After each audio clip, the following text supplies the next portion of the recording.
I am with Tarleton State University. We're doing really good. We've done our first couple of flights. So far they've all been DQs, but they've all flown, and our main issue was the actual wing flutter in our wings.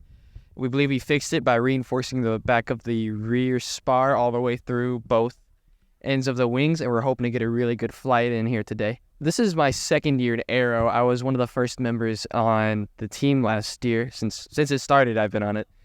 And this is our second year and our first year at competition and our first year flying. So our team is currently composed of 7 total members, 4 of which are on our capstone team and 3 of which are our underclassmen. It's really and truly whatever you know how to do, we just kind of give it to you. We're playing really fast and loose with everything because we just don't have the people and manpower to really like delegate certain tasks to. Everybody has to work on everything.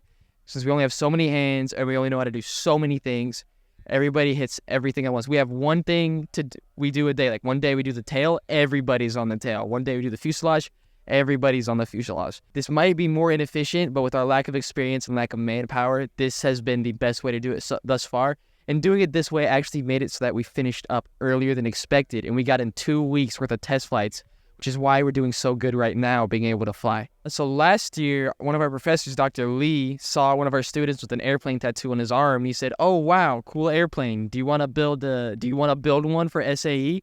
And our student, his name was Cody Gill at the time. He said, "Yes, I'd love to." And then he started the team, and he recruited a handful of seniors. And then I was a junior at the time, and I said I wanted to join in and see what I could do, along with Isaac. And he's a junior now, and we both just basically learned everything we could from those guys, trying to build it up and all. And then this year, me and Isaac, we decided to keep it going, and we built a whole new team with a brand new set of faces, some underclassmen, some seniors. Most of them are capstone members, and we've been building it up. So we grew it from last year, and now we're hoping to grow it again next year, which is looking really good with the large class that's coming in, as well as really ambitious people that are showing up. Tarleton does not have an aero degree, like, at all. The closest thing is a mechanical engineering degree that we have, and we're actually starting an aerospace minor next semester. If I wasn't a senior, I'd be so all over that, but it didn't work out that way. I'm hoping to get my aero master's down the road, hopefully. But right now, like, we're just general mechanical engineers just trying to make things work. This entire plane was built through just looking up Google and just researching everything we knew. There's a few flight textbooks we want to buy and look at, as well as references from last year we've used. It's been a lot of, hey, this works, let's try it. And then if it failed, we would just iterate on it. And then if that failed, we'd iterate on it again until we got it to work. It's been a lot of trial and error throughout these past 2 years. And we're really honing in right now on what works and what doesn't work. And I think next year they're going to be even farther ahead and even more prepared to go. So I would say this is a extremely important competition to go to. I think employers look at this and go, "Oh my gosh, they built an actual plane." Like, think like Lockheed Martin, their whole thing is building defense systems and airplanes, and you actually built one? Well, heck, you already have experience. I should take you on instead of the guy who has not done any of that. You can do Baja if you want to go down a different field, like maybe you want to work at a car manufacturer like Honda or Toyota, but if you want to go aerospace or maybe even SpaceX, except that's more AIAA. But I think this is a huge learning experience that all employers look at and go, "Oh my gosh, these guys got it." So, and when you get your kids into these big corporations, now these big corporations are going to be looking at these kids in these smaller schools, and they're going to want to make connections with these smaller schools. It's just a massive snowball effect. Like last year, we sent 2 guys out to Lockheed. They're working for them now, and now they're trying to get Lockheed to connect with Tarleton in order to get their kids into Lockheed. That looks good on the school, that looks good on the company, that looks good on the employers having it.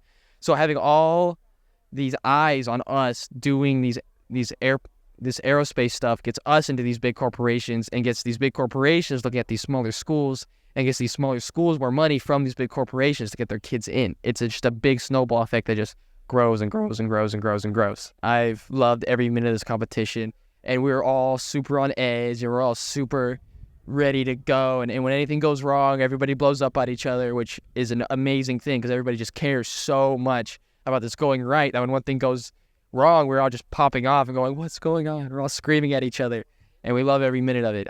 It'd be bad if no one was yelling at each other and if nobody really cared, if everybody was like messed up, whatever, moving on to the next. But no, we don't. We all really care. We all really want this to work. And we're all so close. And we're all so proud of everything that we've done so far. Our entire school is cheering us on right now and going, yes, look at them go. Because it's our first time ever doing something like this. Everybody's rooting for us. It's awesome. I'm having so much fun. Yes, I would love to volunteer someday. Probably not in the near future, but I think in the far future, I would absolutely love to keep going in on this. And the guys that work here are so super qualified. Like, they have crazy job experience. I've met like 2 missile defense manufacturers and then a couple of Lockheed guys. Just to talk to those guys and to pick their brains about this stuff is just mind-blowing what they know. These guys, all these volunteers are so smart. I would be like by far the least experienced and the most underperforming volunteer here. I feel like I'm not even qualified to volunteer. Talking to these guys are so smart, but I would love to come back.